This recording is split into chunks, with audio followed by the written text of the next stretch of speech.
Hello नमस्कार दोस्तों, brilliance classes में आपका बहुत बहुत स्वागत है। दोस्तों आज हम इंटर की फिजिक्स में चलेंगे।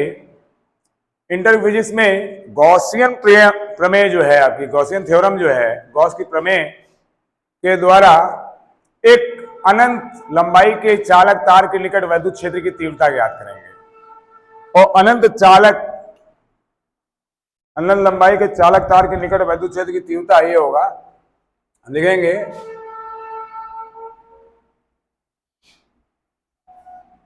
अनंत लंबाई के चालक तार के निकट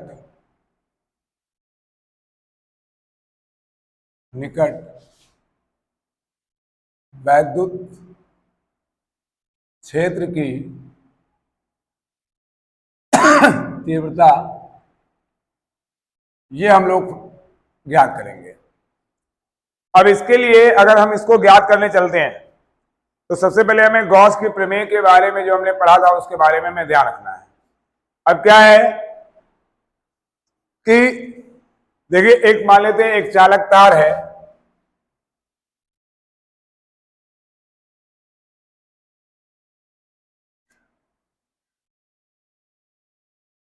ये चालक तार है, इस पर ये प्लस आवेश है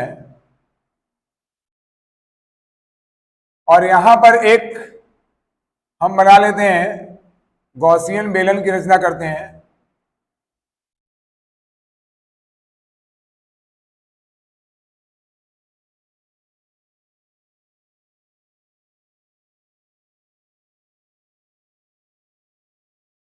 ये आपका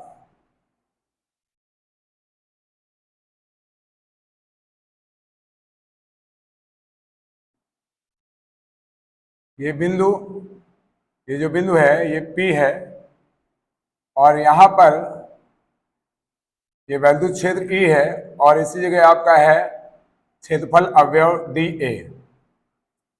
और ये आपका क्या है, ये आपका dA है क्षेत्रफल अवयव और ये E है। जरा समझिएगा, ये हमने इसमें गॉसियन पृष्ठ एक इमेजिन किया है, अज्यूम किया है L लंबाई का। अब इसमें हम लिखते हैं, देखिए माना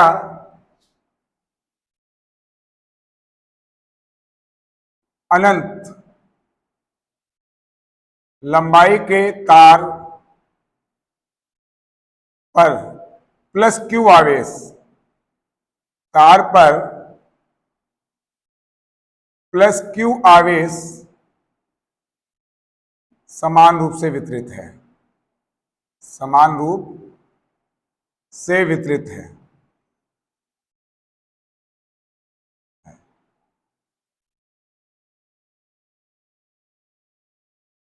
अब यहां पर क्या है कि किसी यानी एकांक लंबाई पर, ये आप लिख लीजिएगा अलग से, एकांक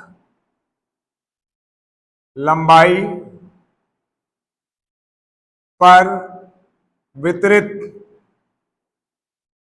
आवेश को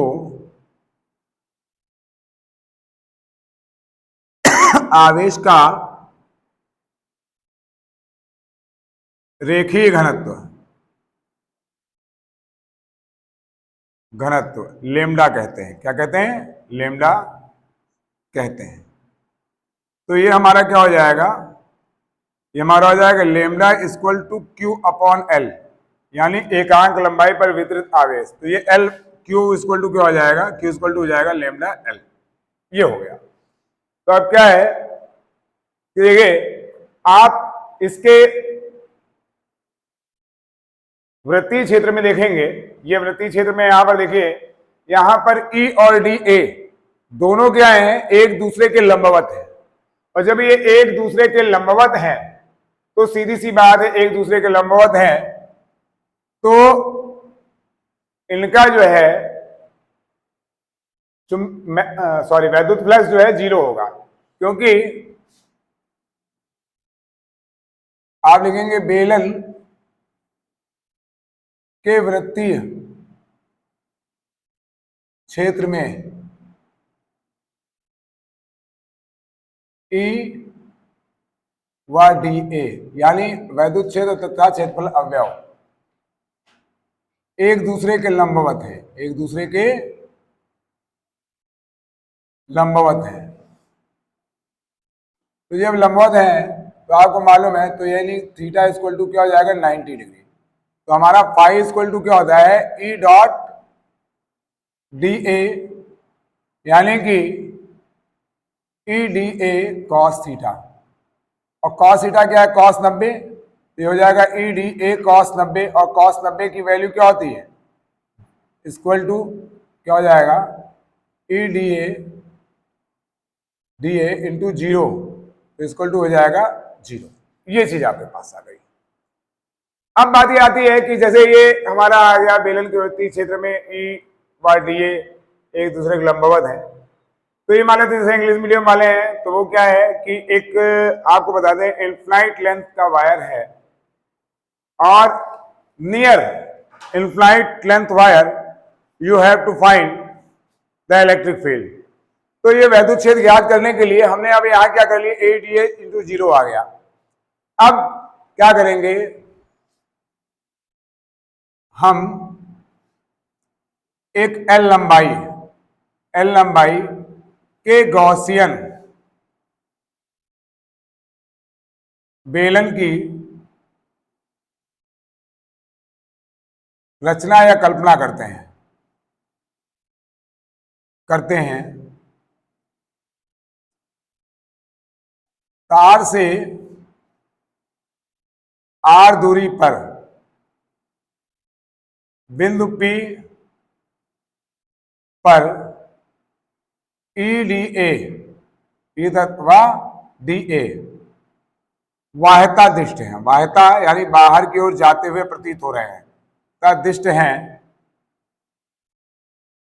अतः क्षेत्रफल अवयव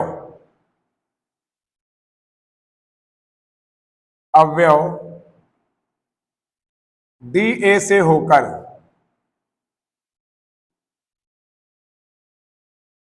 गुजरने वाला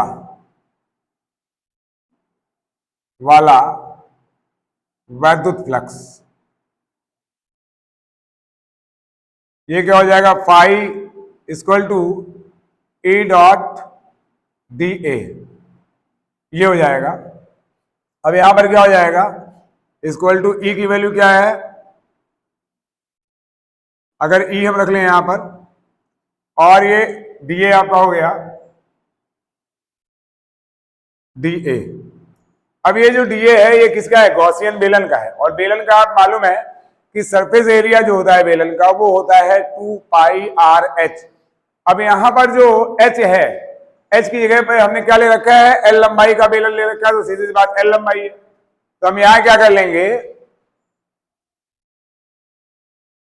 तो E इंटू 2 पाई RL ये ले लेंगे फाई इक्वल टू, तो फाई की वैल्यू जो होती है वो होती है Q upon epsilon naught equal to E 2 pi RL।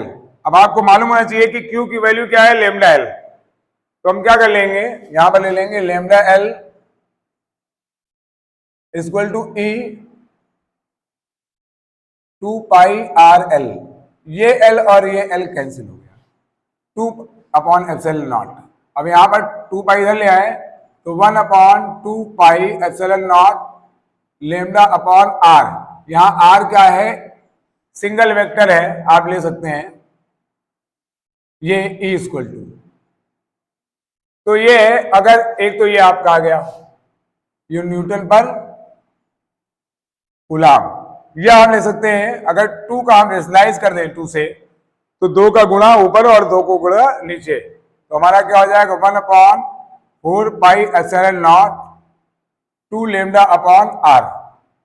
R यहाँ क्या है एकांक वेक्टर है, तो ये हमारा आप लिख सकते हैं लिख सकते हैं न्यूटन पर कूलम, ये हमारा है। तो अगर ये देखा जाए कि अनंत लंबाई के तार के निकट यानी electric field near the infinite length wire. तो आप यहां पर अगर लेंगे तो लेट कर लेंगे कि आपके पास एक इनफाइनाइट लेंथ का वायर है जिस पर प्लस चार्जेस डिस्ट्रीब्यूटेड हैं, और वहां पर जो है हमें एक पॉइंट पर इलेक्ट्रिक फील्ड फाइंड करनी है। तो हम क्या कर लेंगे, एक इमेजिन कर लेते हैं, कल्पना कर लेते हैं गॉसियन सरफेस की, गॉसियन सिलेंडर की, और गॉसियन सिलेंडर हम लेते हैं एल लंबाई का। ये लेट कर लेते हैं कि एल लंबाई का गॉसियन सिलेंडर है। आपको वैसे बता दें कि the charge distributed in a unit length is called linear density of charge. तो यानी एकांक लंबाई पर वितरित आवेश को आवेश का रेखीय घनत्व, यानी क्या है, lambda equal to q upon L होता है। तो जब क्यू इक्वल टू निकालेंगे तो लैम्डा एल आपका निकल आएगा। अब यहां पर क्या है कि अगर हम देखें इसके अपर साइड में, यहां पर देखें तो यहां पर क्षेत्रफल अवयव यानी a part of a area and electric field is perpendicular to each other. जब ये परपेंडिकुलर रहेंगे ईच अदर एक दूसरे के, तो सीधी सी बात एंगल 90 डिग्री होगा। अब आपको मालूम है जो स्केलर वेक्टर होता है, अगर मान लीजिए ए डॉट बी है, अगर यहां पर ए डॉट बी लिख रखा है, ए डॉट बी, तो इसका मीन्स होगा ए बी कॉस थीटा, ये चीज हो जाएगी। तो अगर ए बी कॉस थीटा हुआ तो कॉस थीटा की वैल्यू क्या हो जाएगी, कॉस 90 की वैल्यू हो जाएगी 0, तो टोटल 0 हो जाएगा। अब हम क्या करते हैं, यानी electric field on point P in are distance by wire. तो वायर से आर डिस्टेंस पे हमें पॉइंट पी पर इलेक्ट्रिक फील्ड ई है डी, और अपार्ट ऑफ एरिया क्या है, डी है। तो वहां पर क्या हो जाएगा, phi equal to E dot d A. तो ये E d A cos theta आ जाएगा। दोनों बाहर की ओर, मतलब they are seen in direction of outside, तो एक ही साइड में डायरेक्शन है तो इन पे 0 लग जाएगा, तो cos 0 की वैल्यू 1 होती। तो यहां पर हम ये ले लेंगे ई डी ए, तो यहाँ E dot d A, E d A आ जाएगा, और cos इक्वल टू आप यहां लिख सकते हैं ई डी ए cos 0, cos 0 की वैल्यू 1 आ जाएगी। तो ये अब आपका हो जाएगा ई डी ए डी ए, यानी कि surface area, curve surface area of cylinder. क्योंकि टोटल सरफेस नहीं ले सकते हैं, क्योंकि टोटल सरफेस में ये एरिया भी आता है, ये एरिया और इधर नीचे का, तो यहां पर तो 0 है ना, तो हम केवल कर्व सरफेस एरिया लेंगे। तो कर्व सरफेस एरिया जो है वो हमारा 2 पाई आर एल होगा, जैसे 2 पाई आर एच हम फार्मूला में लेते हैं, लेकिन यहाँ पर लेंथ एल है, वहां पर हाइट एच होती है, तो यहाँ पर हम हाइट जो है एल या लेंथ एल लेंगे, तो 2 पाई आर एल हो जाएगा हमारा। और उससे हमारा यहाँ पर ले लिया 2 पाई आर को हम इधर ले आए, तो क्यू अपॉन ये q upon epsilon naught E 2 pi r L. Q equal to क्या हमारा निकला था, लैम्डा एल। लैम्डा एल हमने रख दिया, एल एल कैंसिल हो गया हमारा, तो हमारा आ गया equal to 1/2 pi epsilon not lambda upon R. यहाँ आर क्या है, सिंगल वेक्टर है। अब इसके बाद हम क्या करते हैं कि हम 2 से रेशनलाइज कर देते हैं, यानी 2 से ऊपर नीचे गुणा कर देते हैं, तो हमारा क्या आ जाएगा 1/4 pi epsilon not 2 lambda upon R. R क्या है, सिंगल वेक्टर। यही हमारा जो है एक अनंत लंबाई के चालक तार के निकट वैद्युत क्षेत्र की तीव्रता है। मेरे ख्याल से आप लोग को बिल्कुल क्लियर हो गया होगा। मैंने बिल्कुल इत्मीनान से इस चीज को बताया है, बाकी आप लोग इस चीज पर ध्यान दें। Thank you. और इसी तरह आप वीडियो पे बने रहें, और आपके लिए एक से एक अच्छे टॉपिक, इंपॉर्टेंट टॉपिक और बढ़िया तरह से वीडियो आपको बनाकर मैं भेजूंगा। और मैं चाहूंगा आप इसको बराबर देखें, अपने कमेंट्स के द्वारा अगर कोई इंप्रूवमेंट हो सकता है तो मुझे आप एडवाइस करें, लाइक करें, शेयर करें और सब्सक्राइब करें, और आप बेल आइकन को दबाना ना भूलें, क्योंकि इस तरह से हर वीडियो आपके पास सुलभतापूर्वक पहुंचती रहेगी। सहयोग के लिए आभार, धन्यवाद।